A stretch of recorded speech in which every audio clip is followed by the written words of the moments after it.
Kuoza kwa sumu ya bakteria husababisha harufu mbaya ya kinywa kwa wewe ambaye unapitia hali hiyo, aidha mwanamke au mwanaume.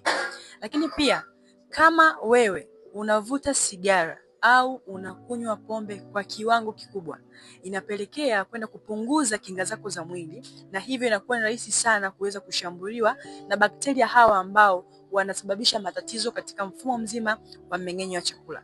Kwa hivyo kama unapitia hali ya harufu mbaya mdomoni, meno yako yanaoza, meno yako yanakosa nuru, yanakopo hayang'ai hata kama ukiyasafisha, unaweza ukanitafuta nikakusaidia kuweza kupata suluhisho hilo, kwa sababu kuna njia rahisi kabisa za asili ambazo ukizitumia zitakusaidia kuweza kupona changamoto ulionayo. Kumbuka kushare, kulike na kucomment ili na wengine wengi wakaendelea kujifunza zaidi. Kuoza kwa sumu ya bakteria husababisha harufu mbaya ya kinywa kwa wewe ambaye unapitia hali hiyo, aidha mwanamke au mwanaume.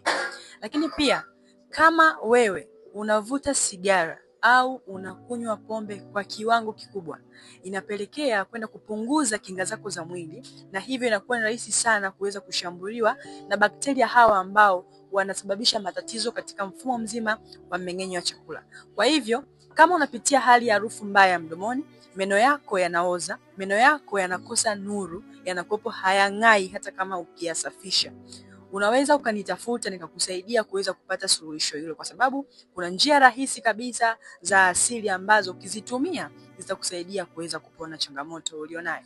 Kumbuka kushare, kulike na kucomment ili na wengine wengi wakaendelea kujifunza zaidi.